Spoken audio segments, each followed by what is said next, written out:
Ya.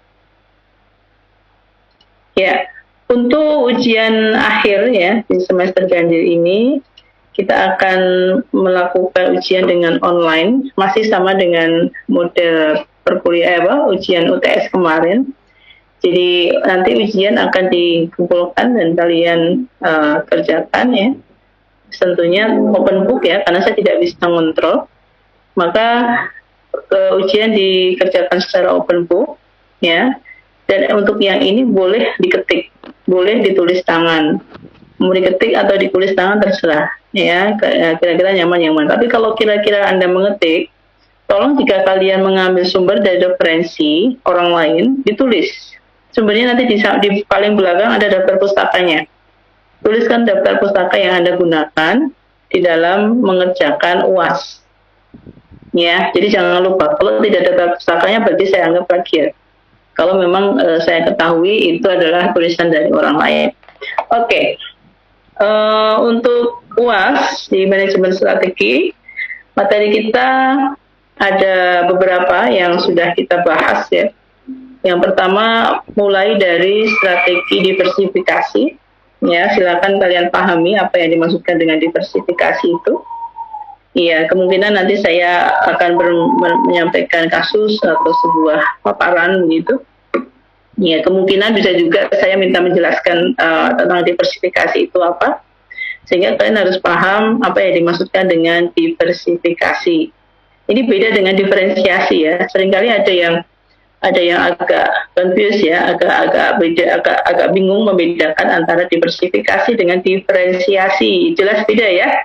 Jelas beda, cuman agak sedikit sama-sama D gitu ya, sama-sama D dan I, tapi jelas berbeda.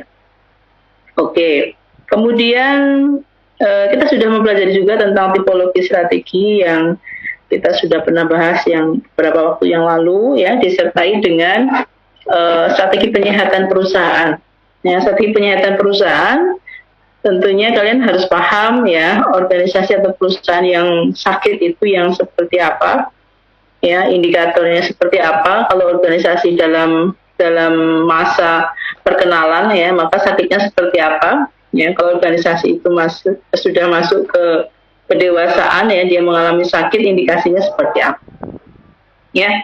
Kemudian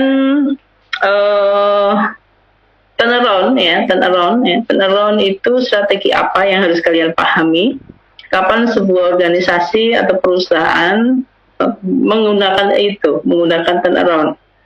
Iya, apakah bisa digunakan sewaktu-waktu atau bisa digunakan oleh organisasi apapun ya, atau ada ketentuan khusus yang untuk bisa menggunakan turnaround strategi.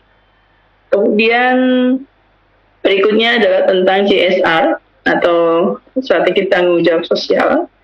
Kalian sedikit pahaman dulu bahwa apa itu yang dimaksudkan dengan CSR ya, dikaitkan dengan etika bisnis lingkungan ya, sedikit kalian pahami tentang itu ya.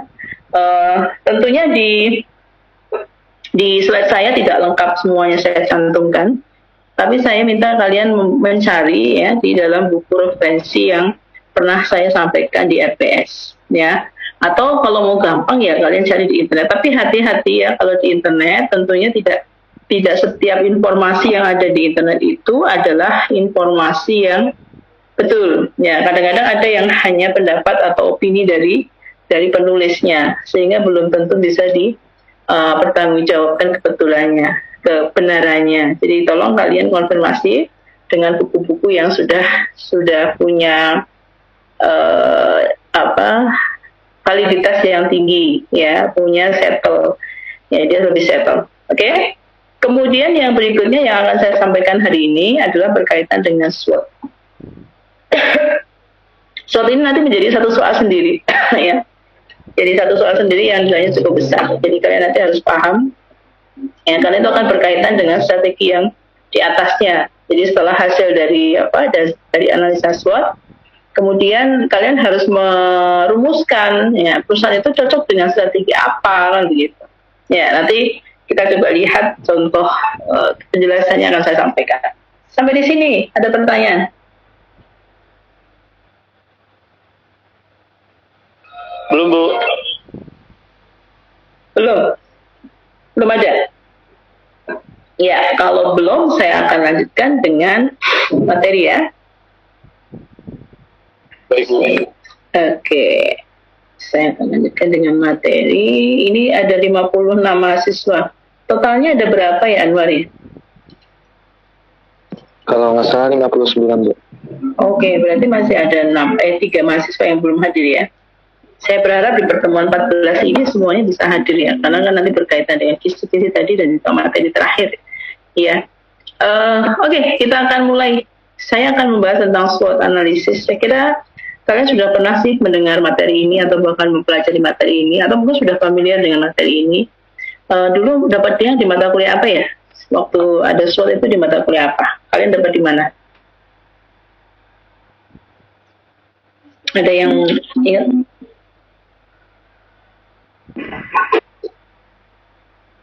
Gimana dulu dapatnya? Marketing, Bu. Marketing. Manajemen pemasaran. Iya, marketing. Ada ya, Dewa ya? Ada, Bu.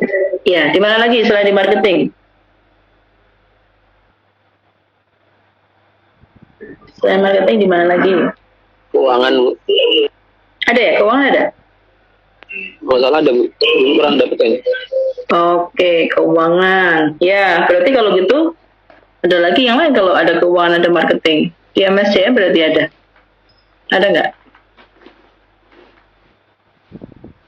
Atau di manajemen operasional ada? Ada nggak? Ada lagi di mana kalian dapatkan materi ini? Ya, oke. Kalian tahu apa sih SWOT itu apa? Yang kalian pahami dengan SWOT apa? Apa sih SWOT itu? Halo? Nanti saya minta on cam dulu ya. Siap-siap nanti ya. Apa itu SWOT?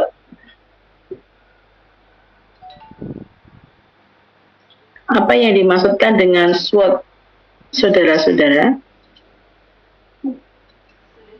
Ada yang tahu apa itu SWOT? Strengths, weakness, opportunities, and threats, Bu. Iya, itu singkatannya iya betul. Strength, weakness, opportunity, dan threat. Nah, itu apa itu, Bagas? Itu sebuah Kalau strength itu ini dalam bisnis. Kalau strength itu mencakup kekuatan sebuah organisasi. Mencakup kekuatan. Kemudian Kalau weakness itu kelemahan yang dimiliki. Opportunities itu peluang dalam memasuki sebuah pasar. Terus itu ancaman, bisa jadi seperti pesaing-pesaing gitu. Berarti yang ada variabel apa di situ? Ada variabel apa? Mewakili variabel apa? Strength, weakness, opportunity, itu. Mewakili variabel apa? Ya? Ada yang tahu? Mewakili variabel apa? Lingkungan eksternal, internal, Bu. Iya, betul Anwar. Ya. Yang internal yang mana? Yang strength dan weakness. Iya, berarti yang OT adalah Eksternal. eksternal. Iya, betul. Ya, jadi betul Bagas ya, memang SWOT singkatan dari strength, weakness, opportunity gitu ya, threat gitu ya.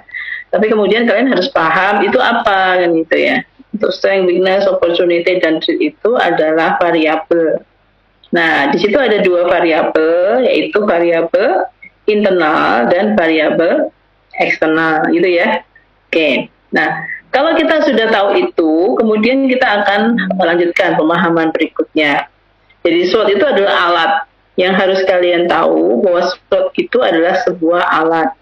Alat itu berarti tergantung pada pilihannya yang akan menggunakan alat. Ya, kebetulan saya mengambil alatnya adalah SWOT ya, untuk mengetahui posisi. Jadi alat itu ini kalian pahami ya, nanti kalau ujiannya. SWOT itu adalah alat yang digunakan untuk mengetahui posisi terkini ya, posisi terkini yang dimiliki oleh si perusahaan atau si organisasi. Nah, perusahaan atau organisasi itu akan tahu Bagaimana posisinya dia saat ini? Itu yang kemudian bisa tahu dari dari analisis SWOT tadi. Hasil dari SWOT analisis itu yang kemudian akan digunakan untuk mengetahui posisi terkini, posisi terkini dari sebuah organisasi. Nah, kalau begitu sebenarnya apakah ada alat lain selain SWOT? Ada. Ada alat lain yang bisa digunakan untuk mengetahui posisi, tapi nggak kita bahas. Kita bahas ini saja. Oke. Berikutnya, kalau kita bicara tentang SWOT, maka yang harus kita lakukan adalah pertama kali kita melakukan memahami atau kita mengidentifikasi berkaitan dengan variabel internal.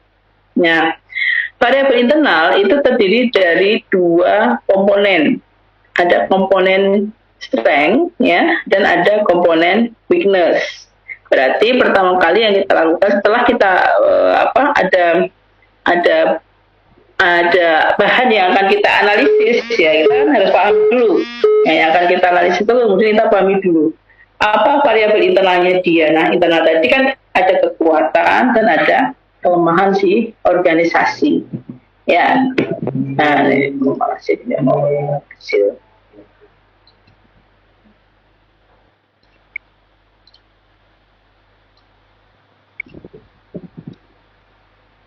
Jadi langkah yang pertama yang harus kita lakukan itu adalah kita harus memahami dulu. Nah, tentunya untuk memahami sekaligus kita harus mengidentifikasi di situ. Kita identifikasi apa yang menjadi kekuatan dari perusahaan itu dan apa yang menjadi kelemahan dari perusahaan itu. Kita simpan. Kemudian langkah kedua kita harus memahami dan mengidentifikasi variabel eksternal. Saya sebut variabel jadi jangan keliru Variabel dengan faktor itu berbeda.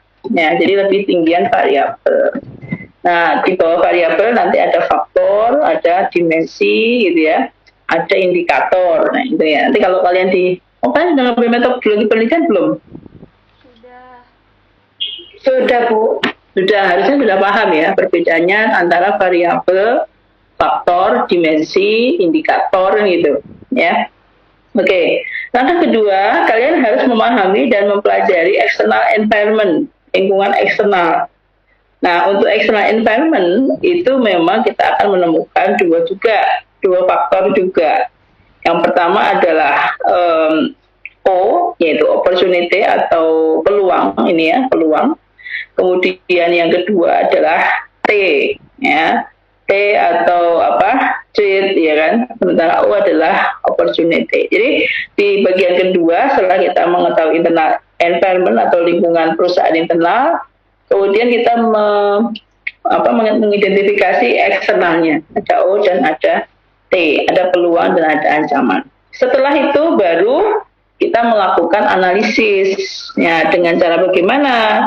Dengan cara menempatkan data yang sudah kita peroleh tadi pada kuadran SWOT. Nah, kuadran SWOT itu bentuknya kayak apa?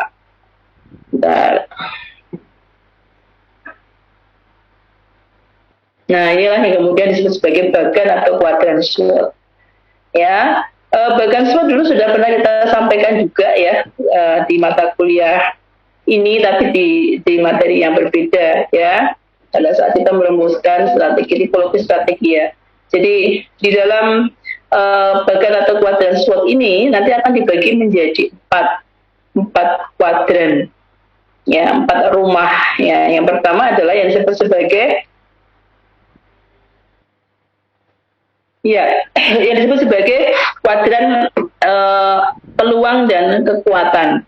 Jadi peluang itu adalah O, kekuatan itu adalah S. Berarti di sini yang disebut sebagai SO. Posisinya adalah SO. Nah, nanti kalau kalian ada bahasa yang mengatakan apa yang bisa kalian sarankan untuk posisi SO. Posisi SO adalah seperti ini. Jadi yang akan kalian sarankan tentunya adalah strateginya. Di dalam bukunya Porter posisi SO, strength dan opportunity tinggi, itu ketemunya adalah strategi agresif. kita sudah pernah membahas ya tentang apa itu strategi agresif ya, kemudian siapa yang boleh melaksanakan strategi agresif ya, kemudian apa contohnya dan seterusnya, itu nanti akan saya tanyakan di ujian. Oke. Nah, kemudian ada kuadran kedua. Kuadran kedua itu adalah mendukung diversifikasi. Jadi sebenarnya di sini sudah ada masing-masing diversifikasinya, ya, masing-masing strateginya, baik itu agresif, diversifikasi, turnaround ataupun defensif. Ya, tapi kalian harus menghitung dan menganalisis nanti. Nanti tahapannya saya beritahu. Oke, nah ini kalau di sini namanya posisi ST, ya, antara strength ya, strength ini dengan trade. Jadi S dengan T. Kalau di sini apa, nanti kalian cari sendiri coba ya. Oke. Nah, kemudian bagaimana kita melakukan sebuah analisis SWOT? Ini yang kita lakukan. Pada saat kita akan melakukan sebuah analisis SWOT, ya, pada saat kita akan melakukan analisis SWOT sebenarnya.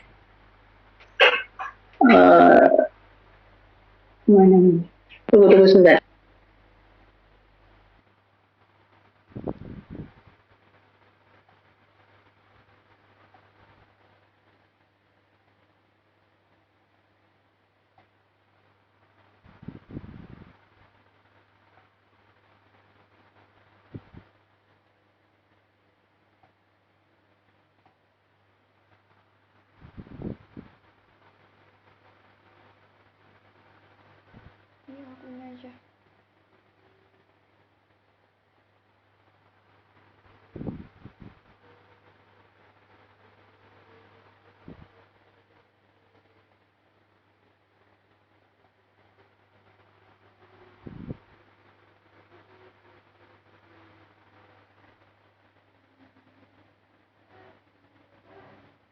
Ya, oke, ya, lanjut ya.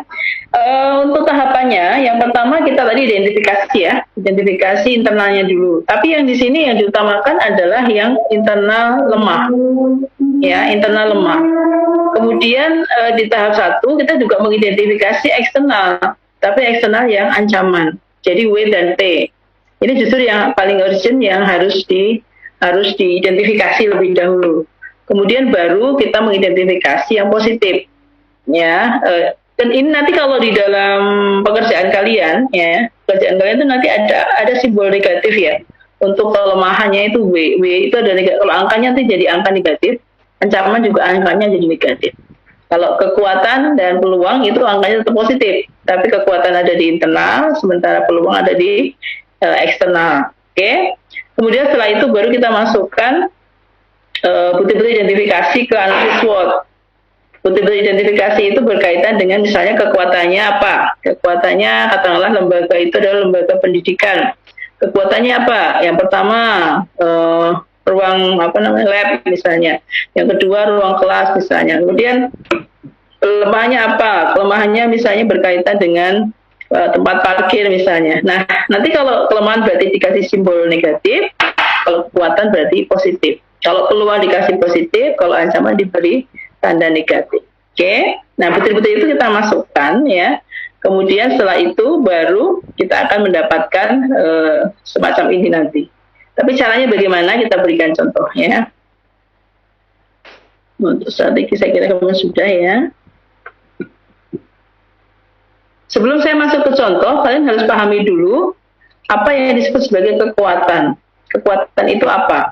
Kekuatan itu adalah apa yang menjadi kemampuan dari dalam organisasi, kemampuan dari dalam itu yang disebut sebagai kekuatan. Ya, kekuatan itu berasal dari internal karena dari dalam organisasi ya. Kemudian yang kedua, apa itu kekuatan? Kekuatan itu adalah apa yang bisa dikerjakan dengan baik. Itu adalah berarti kekuatan atau kelebihannya.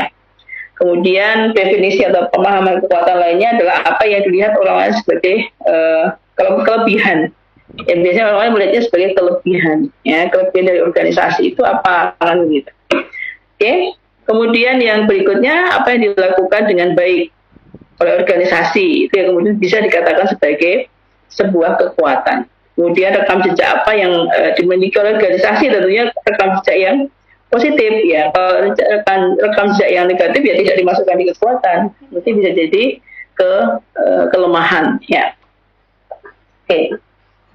Jadi ada deh kasihkan Pak. Ada. Iya, tapi ketemu ya.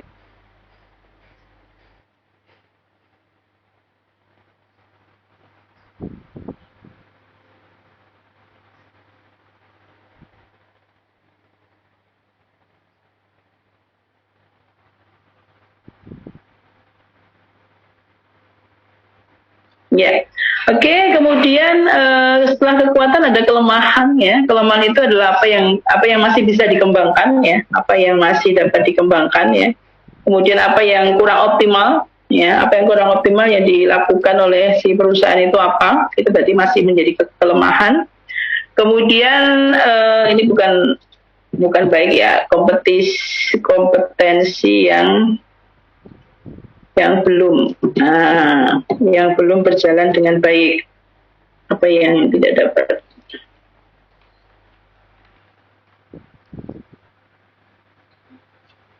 Ya, ini beberapa yang disebut sebagai kelemahan tadi ya. Ya, kompetensi apa yang belum berlangsung selama ini dengan baik itu adalah kelemahan. Kemudian apa yang dapat diperbaiki, berarti kan ada sisi kelemahannya ya.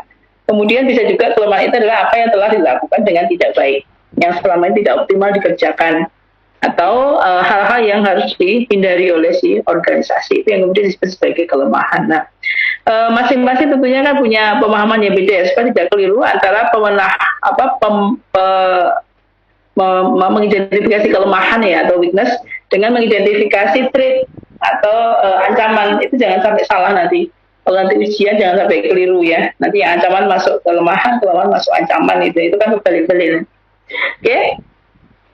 Kemudian peluang itu adalah eksternal positif ya.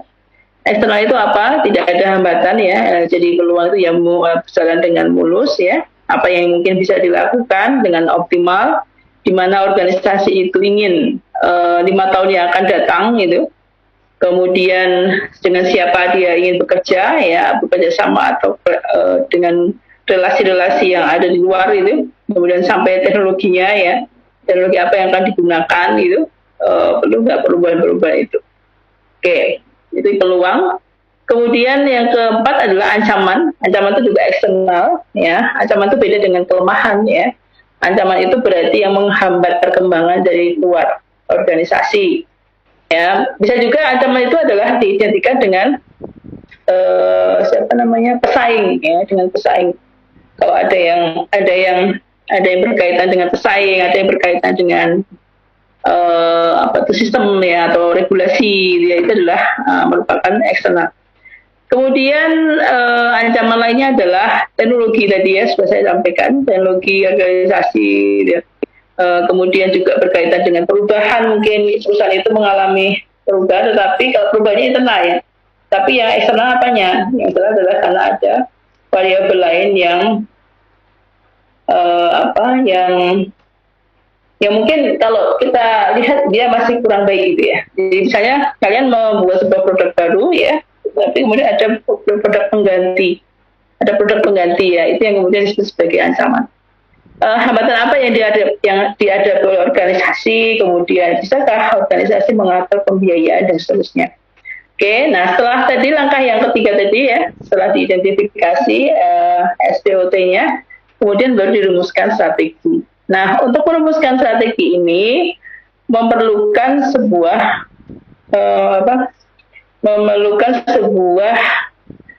panduan. Nah, jadi rumusan strateginya apa? Tadi panduannya tadi yang dibakar tadi.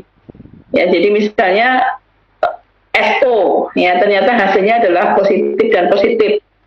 Ya, berarti kan S dan O semuanya masuk. Ya, itu yang kemudian kita gunakan sebagai dasar untuk merumuskan strategi. Jadi kalau strateginya SO ya tidak boleh pakai turnaround kan gitu ya, karena sudah strength dan opportunity. Kalau SO itu ya strateginya adalah diversifikasi misalnya. Ini adalah termasuk dalam langkah yang keempat.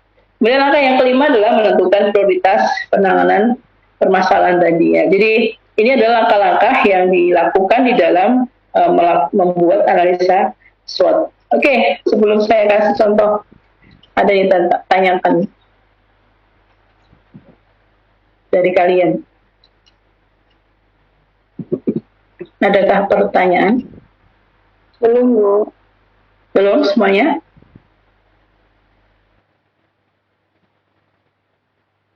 Ya, Ya, Bu, belum. silakan mungkin. Ada pertanyaan?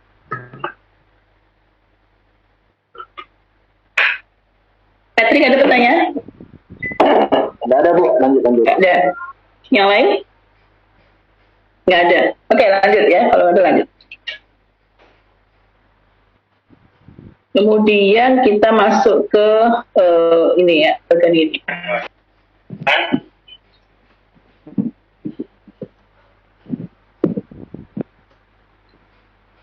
Ya, oke, coba kalian perhatikan ya bagian ini. Ini adalah SWOT ya, hasil dari SWOT ya. Karena pertama kali kan ada identifikasi faktor internal dan eksternalnya dulu.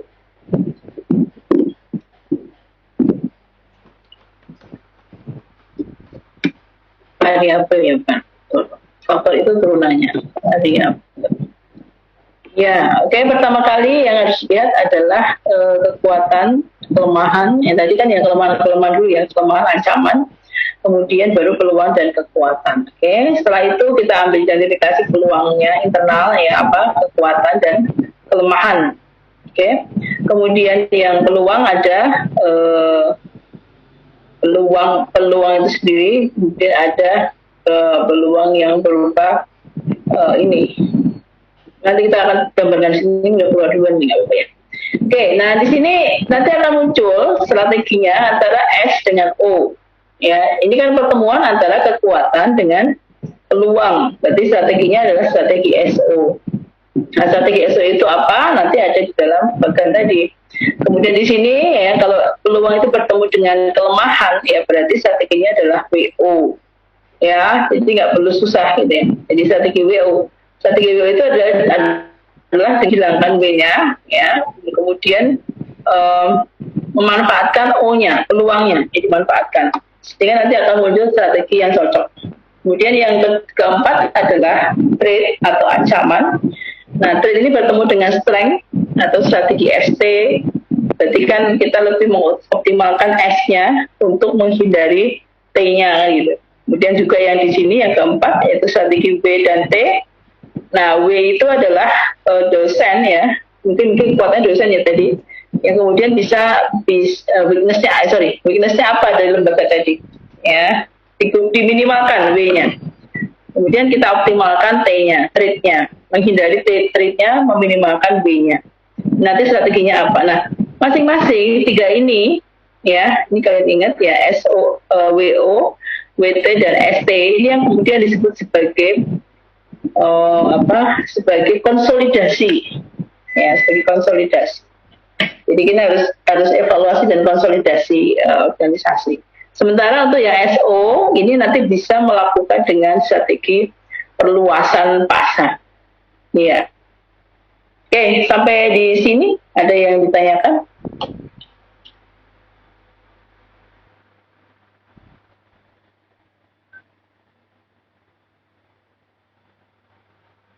Ya, ada pertanyaan? Ya ada. Tidak, Bu. Oke. Sekarang saya akan berikan contoh ya, nanti supaya kerjakan. Coba saya bikinkan contoh. Saya mengidentifikasi analis mana bilang? Ya, ini yang mengidentifikasi sebuah lembaga perguruan tinggi. Ya, yang kita akan analisis ya untuk mengetahui apa sih dapat analisis kayak gitu. Sebenarnya untuk mengetahui apa tadi mengetahui positioning dulu, bukan strateginya. Strategi itu nanti kan mengikuti ya. Oke, kita coba untuk yang di mana? Ini contohnya di mana tadi ya?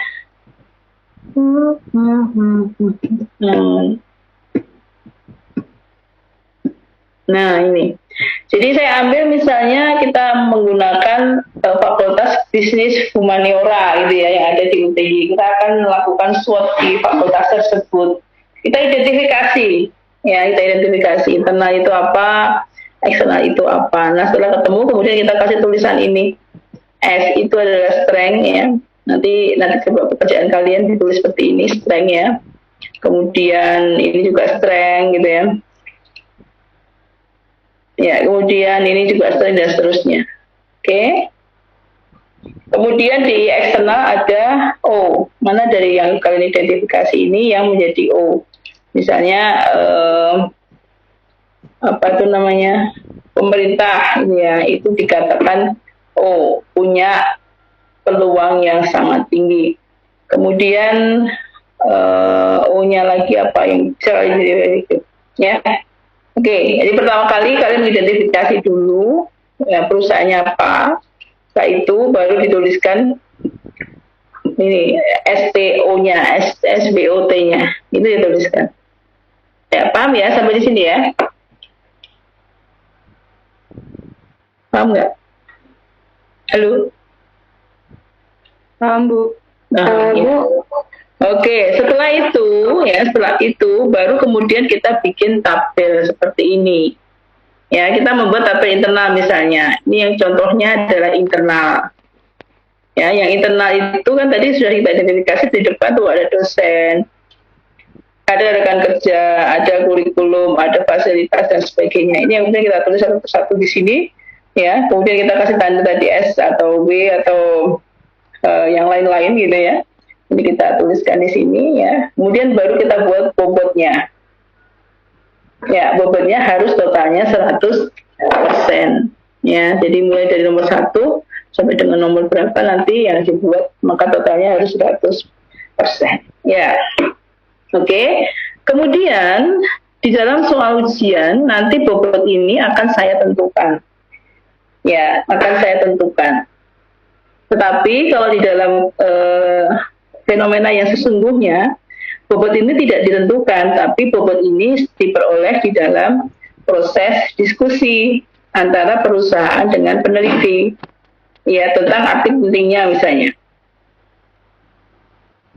Ya, jadi misalnya di sini S tuh kekuatan ya, berarti ini bobotnya dari kita 10% ya, kemudian nilainya berapa? Nilainya 4 adalah.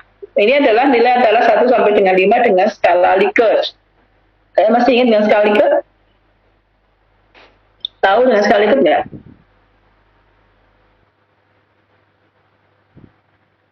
Iya, Bu. Ya, oke. Bobot ini nanti akan ditentukan oleh soal. Tapi kalau di dalam keseharian, bobot ini nanti akan didiskusikan antara perusahaan dengan peneliti. Kemudian nilainya adalah yang diperoleh. Skornya 1 sampai dengan 5. 5 itu menunjukkan sangat baik, 1 itu menunjukkan sangat buruk. Ya. Kemudian yang berikutnya nanti akan disampaikan oleh oleh si peneliti, nanti akan diidentifikasi nanti dan seterusnya ini. Nanti kalian buat. Oke, internal begitu, eksternal juga begitu. Sama. Jadi tadi sudah dapat bobot, kemudian ada nilai dan skor. Skor itu adalah perkalian antara bobot dikalikan dengan nilai. Itu yang kemudian disebut sebagai skor. Ya, skor itu adalah ini dikalikan dengan ini, hasilnya berapa. Ya, nah kemudian angka akhir ini adalah total ini. Angka 0,4, ini untuk internal misalnya, eksternalnya 0,38. Ini yang kemudian kita bawa ke bagian tadi. Bagian sini. Tadi 0,4 gitu kan. Internalnya berapa? 0,4 ya, 0,4 di sini, positif ya, plusnya tadi, positif, kemudian ini WS-nya, kemudian O-nya,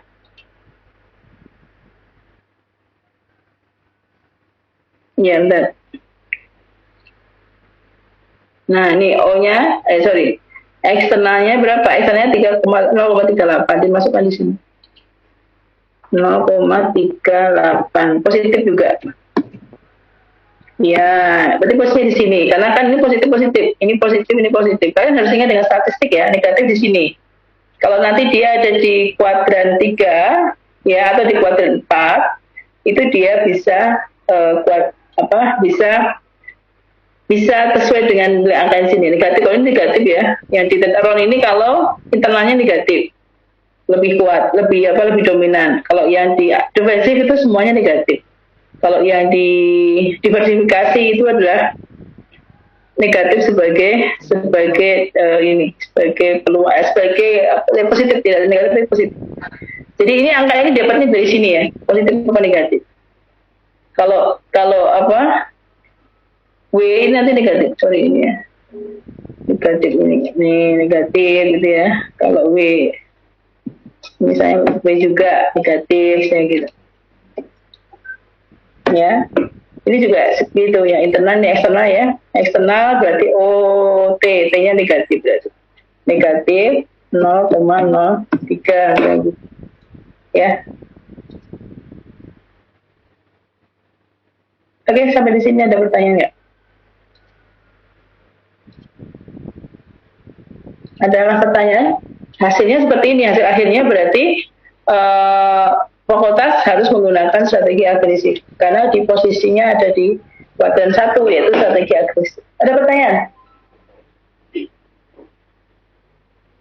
Halo? Izin bertanya.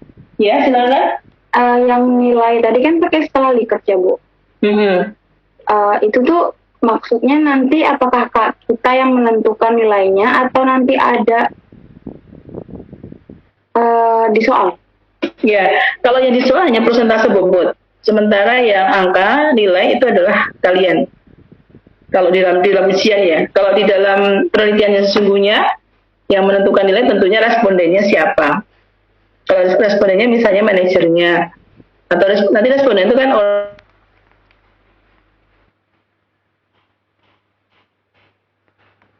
ya misalnya manajernya atau leader. Eksternal itu siapa? Eksternal itu misalnya pemegang saham. Kalau perusahaan itu go public ya misalnya ya, pemegang saham diminta untuk menilai. Ya itu yang kemudian muncul nilai angka tadi. Kalau itu ada beberapa berarti di rata-rata. Gitu dia. Baik Bu, terima kasih. Iya, masih ada yang lain?